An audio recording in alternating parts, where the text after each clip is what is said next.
அனைவருக்கும் வணக்கம். இன்று மார்ச் 20ஆம் தேதி வியாழக்கிழமை. இந்து தமிழ் நாளிதழோட எக்ஸாம் பாயிண்ட் ஆஃப் வியூவில் பார்க்க போகிறோம். இன்றைக்கி மார்ச் 20 டேஸில் என்ன இருக்குது அப்படின்னு பார்த்தீங்கன்னா,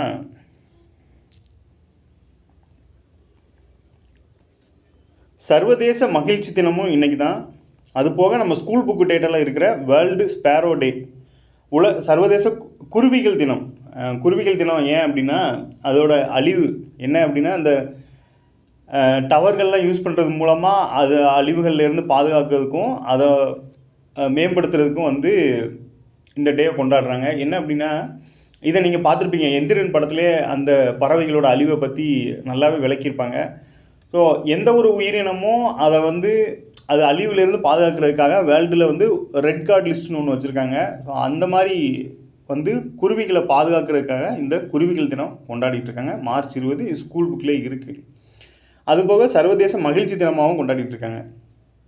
ஸோ இந்த மாதிரி 2 டேட்டு ஒரே நாளில் இருக்குது அப்படிங்கிறத தெரிஞ்சுக்கோங்க. அடுத்ததாக இன்றைக்கி தலைப்பு செய்தி என்ன இருக்குது அப்படின்னு பார்த்தீங்கன்னா, சர்வதேச விண்வெளி நிலையத்தில் மையத்தில் பார்த்தீங்கன்னா 286 நாட்கள் தங்கிய பிறகு சுனிதா வில்லியம்ஸ் உள்ளிட்ட 4 பேர் பாதுகாப்பாக பூமி திரும்பினர். 14 மணி நேர பயணத்திற்கு பிறகு டிராகன் 9 விண்கலம் வெற்றிகரமாக ஃப்ளோரிடா கடலில் இறங்கியதை கோடிக்கணக்கானோர் நேரலையில் பார்த்தனர் அப்படிங்கிற செய்தி. ஆக்சுவலி இவங்க ஒரு வாரம் ஆராய்ச்சிக்காக போயிருப்பாங்க. கடைசி பார்த்திங்கன்னா 1 வருஷம் அங்கே இருக்க வேண்டியதாகி போச்சு. காரணம் என்னென்னா, இந்த ஸ்டார்லைனர் அப்படிங்கிற விண்கலத்தில் தான் இவங்க பூமியிலேருந்து விண்வெளிக்கு போயிருப்பாங்க. அந்த ஸ்டார்லைனரில் என்ன பிரச்சனை அப்படின்னு பார்த்தீங்கன்னா, ப்ரொப்பலிங் சிஸ்டத்தில் பழுது ஏற்பட்டிருக்கு.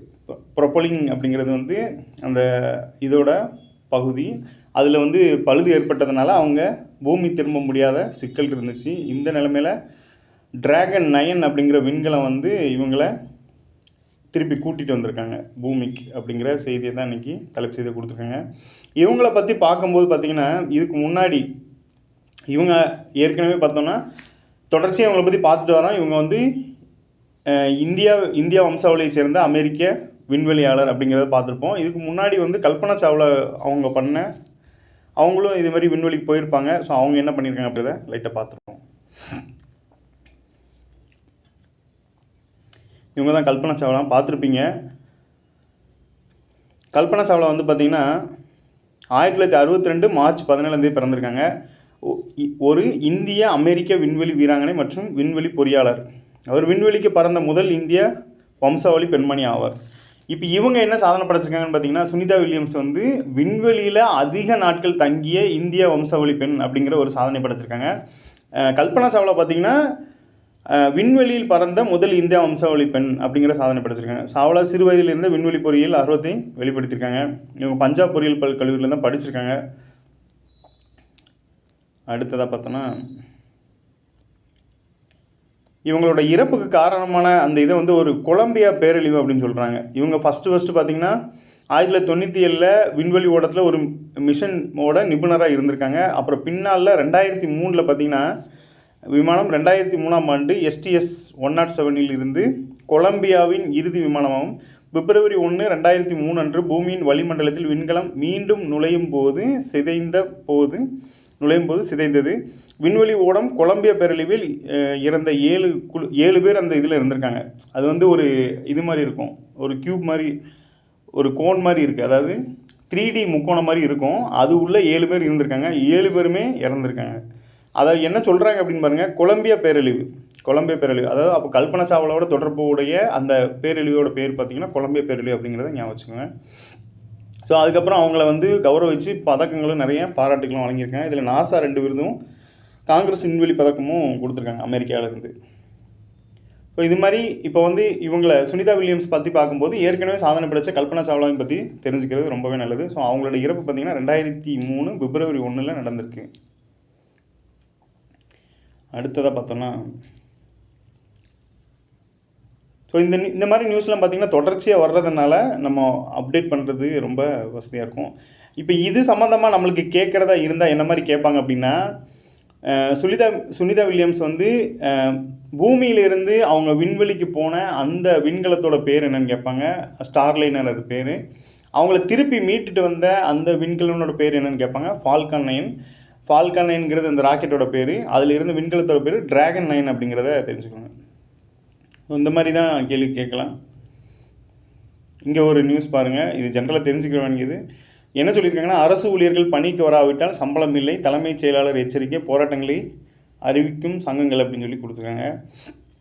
என்ன கோரிக்கை வச்சுருக்காங்கன்னா, பழைய ஓய்வூதிய திட்டம், ஊதிய முரண்பாடுகளை களைவது, அரசு துறைகளில் காலி இடங்களை நிரப்புவது, மீண்டும் ஈட்டிய விடுப்பு பலன் உள்ளிட்ட 10 அம்ச கோரிக்கைகளை வலியுறுத்தியிருக்காங்க. இதில் என்னென்னா, அரசு துறைகளில் காலியாக உள்ள பணியிடங்களை நிரப்பும் போது நம்மளுக்கு கொஞ்சம் அதிக நோட்டிஃபிகேஷன் வரும், அதாவது எண்ணிக்கை அதிகமாக வரும் அப்படிங்கிறது ஒரு இதாகவே இருக்குது. அடுத்ததாக பிங்க் ஆட்டோ எங்கே இருக்குது? இந்த இருக்குது. பிங்க் ஆட்டோ வந்து 2வது இதுக்கு விண்ணப்பத்துக்கு அழைப்பு கொடுத்துருக்காங்க. பிங்க் ஆட்டோ சமீபத்தில் பார்த்துருப்பீங்க, மார்ச் 8ஆம் தேதி முதல்வர் அவர்கள் தொடங்கி வச்சுருக்காங்க பிங்க் ஆட்டோ திட்டம். எங்கே அப்படின்னா, சென்னையில் மட்டும்தான் இப்போதைக்கு இதில் இருக்குது. சென்னை மாநகரில் பெண்களின் பாதுகாப்புக்கான பயணத்தை உறுதி செய்யும் வகையில் இளம் சிவப்பு ஆட்டோக்கள், பிங்க் ஆட்டோக்கள் வழங்கும் திட்டம் தமிழக அரசால் அறிவிக்கப்பட்டது. முதல் கட்டமாக 100 பயனாளிகளுக்கு கடந்த 8ஆம் தேதி முதல்வர் தொடங்கி வச்சுருக்காங்க. 2ஆம் கட்டமாக மீதி உள்ளவங்களுக்கு அரைச்சிருக்காங்க. முதல் இதாக பார்த்தீங்கன்னா 1000 பேருக்கு கொடுக்க இருக்காங்கல்ல. ஸோ அன்றைக்கி முதல்வர் தொடங்கி வச்சதுனால அன்றைக்கி மட்டும் 100 பேர் கொடுத்துருக்காங்க. இப்போ 2வது இதுக்கு விண்ணப்பிக்க இது அழைப்பு விட்டுருக்காங்க அப்படிங்கிற செய்தி கொடுத்துருக்காங்க. இதில் நம்ம தெரிஞ்சுக்க வேண்டியது, பிங்க் ஆட்டோங்கிறது எப்போன்னா மார்ச் 8, 2025 அப்படிங்கிற ஞாபகம் வச்சுக்கோங்க. அடுத்து சோலாரை பற்றி ஒரு ஆர்டிக்கல் கொடுத்துருக்காங்க. சமீபத்தில் பார்த்திங்கன்னா இந்த சோலாரை பற்றி நிறையவே கேள்விகள் வந்துட்டுருக்கு. இப்போ என்ன சொல்லியிருக்காங்க, சூரிய மின்சக்தி முன்னிலை வகிக்கும் இந்தியா. உலக அளவில் பார்த்திங்கன்னா இந்தியா முன்னிலை வகிக்கிறது. இப்போ இந்தியாவை கம்பேர் பண்ணும்போது உலகத்தோட கம்பேர் பண்ணணும். தமிழ்நாடு வந்து இந்தியாவில் எத்தனாவது அப்படிங்கிற மாதிரி பார்க்கும்போது அதில் முன்னணியில் இருந்தாங்க அப்படின்னா, எந்த திட்டமாக இருந்தாலும் சரி, எந்த ஒரு இதாக இருந்தாலும் சரி, செயல்பாடுகளாக இருந்தாலும் சரி, அதை வரவேற்று அதை வந்து நம்மளுக்கு கேள்விகளாக வைக்கிறாங்க. ஸோ சூரிய மின்சக்தியில் இந்தியா உலகிற்கு முன்னணியாக இருக்குது அப்படிங்கிறத இந்த ஆர்டிக்கில் சொல்ல வராங்க. காலநிலை மாற்றத்தால் புவி வெப்பமடைவது அதிகரித்து உலகம் முழுவதும் பல்வேறு இயற்கை சீற்றங்கள் ஏற்பட்டு வரும் நிலையில் இந்த முன்னகர்வு சுற்றுச்சூழல் மீதான இந்தியாவின் அக்கறையை பறைசாற்றுகிறது. காலநிலை மாற்றத்தில் புவி வெப்பமடைவது, இதனால தான் பார்த்திங்கன்னா இந்த சுற்றுச்சூழல் மாநாடுகள்லாம் நடக்குது. காலநிலை மாற்றங்கிறது பருவம் தவறி மழை பெய்யுறது, அப்புறம் வந்து பனிப்பாறை உருகி கடல் மட்டத்தோட இது உயர்றது, அதிகமாக மழை பெய்யுறது, அதிகமாக வெயில் அடிக்கிறது, இதெல்லாம் பார்த்திங்கன்னா இந்த கால மாற்றத்தால் தான் நடக்குது. ஏன் அப்படின்னா, நம்ம மனிதர்கள் வந்து செயற்கையாக உருவாக்குற இந்த மரங்களை வெட்டுறது, வாகனங்களில் இருந்து வரும் புகை, அப்புறம் வந்து நிறுவனங்களில் இருந்து வரும் புகை, இதெல்லாம் சேர்ந்து தான் இந்த வளிமண்டலத்தை பாதிக்கும். ஸோ அது மாதிரி இல்லாமல் இயற்கையாக வந்து எப்படி வந்து இது பண்ணலாம், எனர்ஜியை வந்து பயன்படுத்தலாம் அப்படின்னு பார்க்கும்போது இந்த சோலார் வந்து முக்கியமான இது. அதுவும் இந்தியா பாருங்கள், இந்தியா வெப்பமண்டலத்தில் இருக்கிறதுனால இந்த முன்னெடுப்புகள் வந்து பயங்கரமாகவே இருக்குது அப்படின்னு சொல்கிறாங்க. இதில் இந்தியா வந்து இலக்கை பாருங்கள், 2070க்குள்ளே கார்பன் உமிழ்வை முற்றிலுமாக கட்டுப்படுத்துவதை இலக்காகவும், சூரிய மின்சக்தியின் மூலம் 2030க்குள் 500 கிகாவாட் அப்படிங்கிற நம்பரை வச்சுருக்காங்க. இப்போ இந்த நம்பர் வந்து முக்கியமானது. இப்போ வந்து கொஸ்டினை எப்படி கேட்பாங்க அப்படின்னா, இந்தியா தனது இலக்காக கார்பன் உமிழ்வை முற்றிலுமாக கட்டுப்படுத்துவதை எந்த வருடத்தை இலக்காக கொண்டு செயல்படுகிறது அப்படின்னா 2070 அப்படின்னு வச்சுக்கோங்க. சூரிய மின்சக்தியில் வந்து 2030க்குள்ளே எவ்வளோ கிகாவாட் மின் உற்பத்தி எட்டும் என இலக்கு வச்சுருக்காங்க அப்படின்னு பார்த்தீங்கன்னா 500 கிகாவாட். இல்லை 500 கிகாவாட் சூரிய மின் உற்பத்தி இலக்கு எந்த வருடம்னு கேட்டாங்கன்னா 2030 அப்படிங்கிறத ஞாபகம் வச்சுக்கோங்க. ஸோ இந்த மாதிரி தான் கேள்விகள் வரும். நமக்கு டேட்டாவை பேஸ் பண்ணி தான் கேள்விகள் இருக்கும். கான்செப்டை உங்களோட திருப்திக்காண்டி நீங்கள் ரீட் பண்ணிக்கலாம். அடுத்ததை பாருங்கள், 30% பங்கு வைத்த சூரிய மின்சக்தி அப்படின்னு சொல்லியிருக்காங்க. இப்போ இருக்கிற நாட்டோட மொத்த பவர் உற்பத்தியில் பார்த்தீங்கன்னா 30% சூரிய மின்சக்தி இருக்கான். அதில் 2025 பார்த்தீங்கன்னா 100 கிகாவாட் வரைக்கும் இருக்குது. அப்போது இப்போ 2025 100 கிகாவாட் இருக்குது. ஆனால் 2030க்குள்ளே 500 கிகாவாட் இலக்கு வச்சுருக்காங்க அப்படிங்கிறத இதன் மூலமாக தெரிஞ்சுக்கலாம்.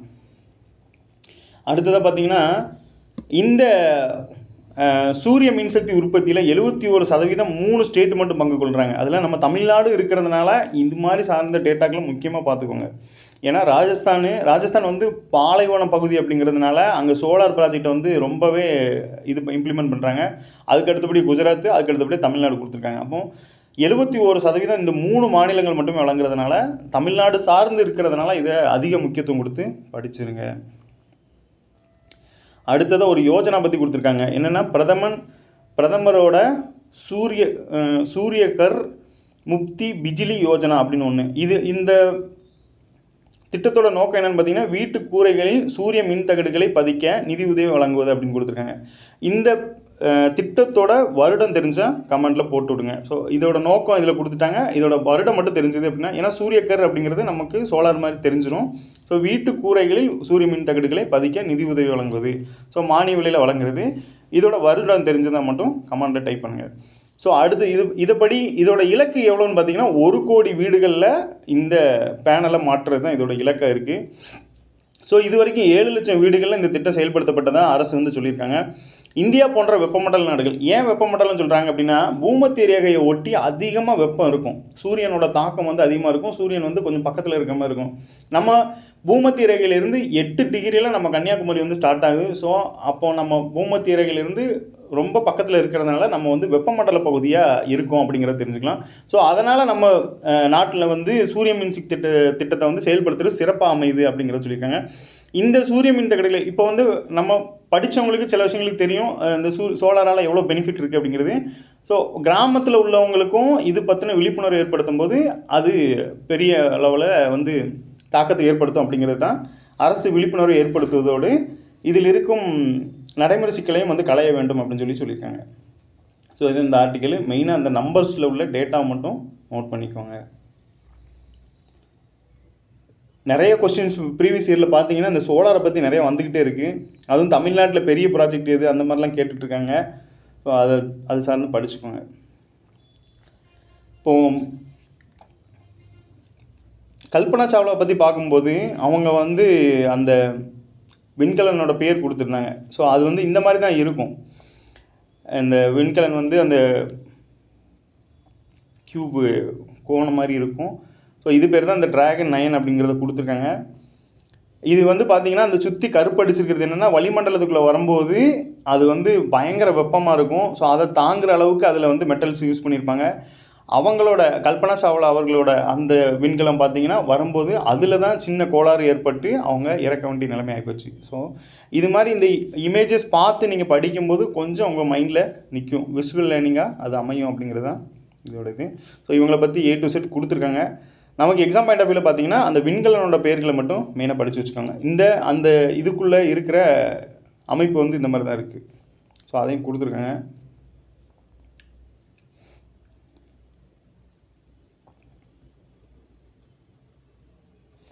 பொது அறிவியலில் பார்த்தீங்கன்னா இன்றைக்கி அரசியலமைப்பு சார்ந்து இந்த டேட்டாவை பொறுத்தளவில் நான் வழக்கமாக சொல்லிட்டு வர்றது தான். என்ன அப்படின்னா, என்னோடய நோக்கம் பார்த்திங்கன்னா, நியூஸ் பேப்பரை வந்து கரண்ட் அஃபேராக மட்டும் பார்க்காம அது வந்து ஒரு ஜென்ரல் ஸ்டடீஸ் பேப்பராக பார்த்தீங்க அப்படின்னா ரொம்பவே யூஸ்ஃபுல்லாக இருக்கும். அதாவது நமக்கு கொடுத்துருக்கப்பட்ட இப்போ டிஎன்பிசியில் பார்த்திங்கன்னா 75 ஜென்ரல் ஸ்டடீஸ்னு கொடுத்துருப்பாங்க. மார்க் லெவலில் பார்த்தீங்கன்னா அதில் 70 மார்க் பார்த்தீங்கன்னா நீங்கள் இந்த பேப்பர் சார்ந்தே சில விஷயங்களை கொண்டு போயிடலாம். அதாவது ஃபுல்லாக என்னால் கொண்டு போக முடியுமா அப்படிங்கிறது தெரியல. பட் நீங்கள் ரீகால் பண்ணிக்கலாம், உங்களுக்கு ஒரு தூண்டுதல் ஏற்படும், அது மூலமாக நீங்கள் தேடி படிப்பீங்க. அந்த மாதிரி சில விஷயங்களை வந்து ஆக்டிவாக கொண்டு போகலாம் அப்படிங்கிறது என்னோட நோக்கம். அந்த வகையில் ஸ்கூல் புக்கு டேட்டாவை அப்படியே கொடுத்துருக்காங்க. என்னென்னு பாருங்கள். இந்திய அரசியலமைப்பு சட்டத்தை வடிவமைத்தார் அம்பேத்கர் என்பது அனைவரும் தெரிந்ததே. அரசியலமைப்பு சட்டத்தை தன் கைப்பட முழுவதுமாக எழுதியவர் பிரேம் பிகாரி நரேன் சக்சேனா அப்படி என்பவர். அரசியலமைப்பு சட்டத்தை எழுதி முடிக்க 6 மாதம் காலானது.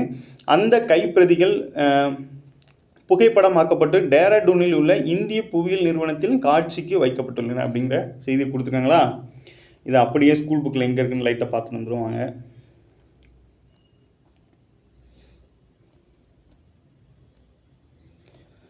டென்த்தில் பார்த்தீங்கன்னா ஃபஸ்ட்டு பாடம் அரசியலமைப்புன்னு ஃபஸ்ட்டு பாடம், அதில் 2வது பேஜில் இருக்கும். பிரேம் பிகாரி உங்களுக்கு தெரியுமா அப்படிங்கிறதுல பிரேம் பிகாரி நரேன் ரைஜடா என்பவரால் இந்திய அரசியலமைப்பு சட்டம் இத்தாலிய பாணியில் அவரது கைப்பட எழுதப்பட்டது அப்படிங்கிற டேட்டா கொடுத்துருக்காங்களா. ஸோ இது எல்லாருமே பார்த்துருப்பீங்க, இருந்தாலும் உங்களுக்கு ரீகால் பண்ணுறேன். இது அப்படியே நம்ம பேப்பரில் கொடுத்துருக்காங்க. நிறைய டேட்டா பார்த்தீங்கன்னா நம்ம ஏதாவது ஒரு டாபிக் பற்றி பேசியிருப்போம். ஸோ அதே அடுத்த நாளாக வந்து ரிஃப்ளெக்ட் ஆகும். ஸோ அந்த மாதிரி பார்க்கும்போது நம்ம ஒரு டைம் ரீகாலும் பண்ணிக்கலாம். எல்லா சப்ஜெக்ட்டுமே நீங்கள் பேப்பரில் இருந்து அப்பப்போ அப்டேட் பண்ணிக்கலாம். புக்கில் இல்லாத டேட்டா கூட சில விஷயங்கள் வந்து கான்செப்டாக உங்களுக்கு பேப்பரில் நிறையவே கிடைக்கும். இதில் பாருங்கள், அடிஷ்னலாக ஒரு 2 டேட்டா கொடுத்துருக்காங்க. இவர் எழுதி முடிக்க 6 மாதம் காலம் ஆகிருக்கு. இவரோட அந்த டாக்குமெண்ட் வந்து எங்கே இருக்குது அப்படின்னு பார்த்தீங்கன்னா, இந்திய புள்ளியியல் நிறுவனத்தில் டேராடூனில் இருக்குது. அப்போ இந்திய புள்ளியியல் நிறுவனம் எங்கே இருக்குது அப்படின்னா டேராடூனில் இருக்குது. அங்கே இந்த சட்ட புத்தகத்தை வச்சுருக்காங்க அப்படிங்கிற அடிஷ்னல் 2 டேட்டா கிடச்சிருக்கு. ஸோ இது மாதிரி தான் வந்து புத்தக டேட்டாவோ முந்தைய வினாக்களோ இந்த மாதிரி வந்து இது சார்ந்து பேப்பர் சார்ந்து கொண்டு போதும் கொஞ்சம் இன்ட்ரெஸ்டிங்காக இருக்கும் அப்படிங்கிறது என்னோடய கருத்து. அடுத்து பாருங்கள்,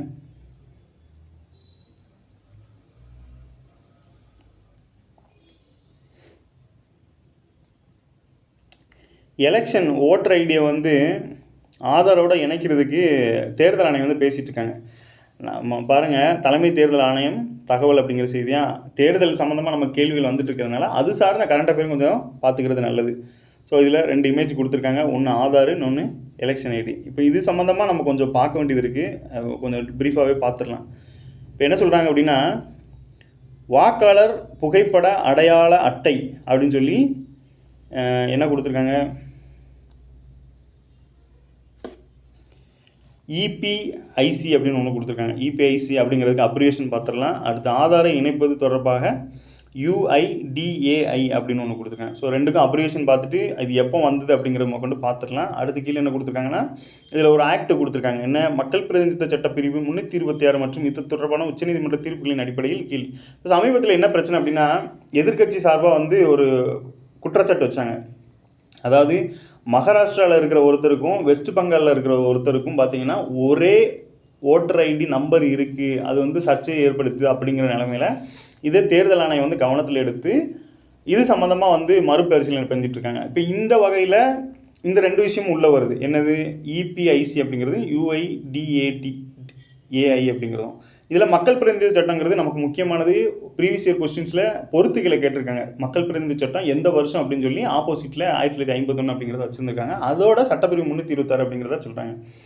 இது பார்த்தீங்கன்னா பார்க்கறதுக்கு ஒரு சின்ன நியூஸ் மாதிரி இருக்கும். இதில் எவ்வளோ டேட்டா உள்ளே வருது அப்படிங்கிறத பாருங்கள்.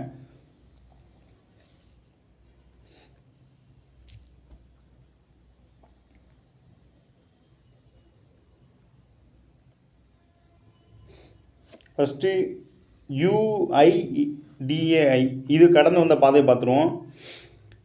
முதல்ல இந்த ஆதாருங்கிறது எப்போ வந்துச்சு அப்படின்னு பார்த்தீங்கன்னா 2009 ஜனவரி 28 தான் முதல்ல அது பற்றின இது வந்திருக்கு. ஆதாருங்கிற அப்படிங்கிற ஒன்று முதல்ல ஆதார் அப்படிங்கிற இஷ்யூ பண்ணது எப்படின்னு பார்த்தோன்னா, அதாவது ஆதாருங்கிற டாபிக் வந்தது இந்த 2009.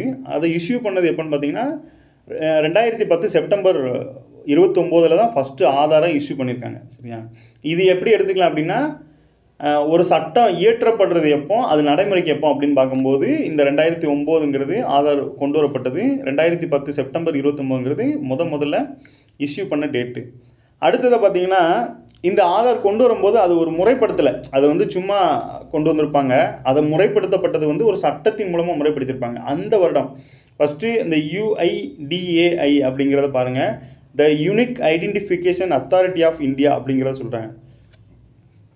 என்ன அப்படின்னா, UIDAI அப்படிங்கிறது unique identification authority of India. So abbreviation பார்த்தீங்கன்னா நம்ம கொஸ்டின்ஸில் குரூப் 4ல் பார்த்தீங்கன்னா ஏதாவது ஒரு அப்ரிவேஷன் எதையாவது ஒன்று கேட்டுகிட்டே தான் இருக்காங்க. அந்த வகையில் இந்த மாதிரி கூட கேட்கலாம், UIDAI அப்படிங்கிறது. இப்போ நடப்பு காலத்தில் பார்த்தீங்க அப்படின்னா எல்லாத்தையுமே ஆதாரோட இணைச்சிட்ருக்காங்க. ஸோ அந்த வகையில் ஆதாரோட முக்கியத்துவமும் தெரிகிறதுனால இந்த அப்ரிவேஷன் தெரிஞ்சுக்கோங்க. இதேமாதிரி ஆதாருக்கு ஒரு ஆக்ட் இருக்குது, அது வந்து 2016. இந்த ஆக்ட் ரூலெல்லாம் ஏன் கொண்டு வராங்கன்னா, ஏற்கனவே இருக்கிற இதை வந்து ஒரு முறைப்படுத்துறதுக்காக.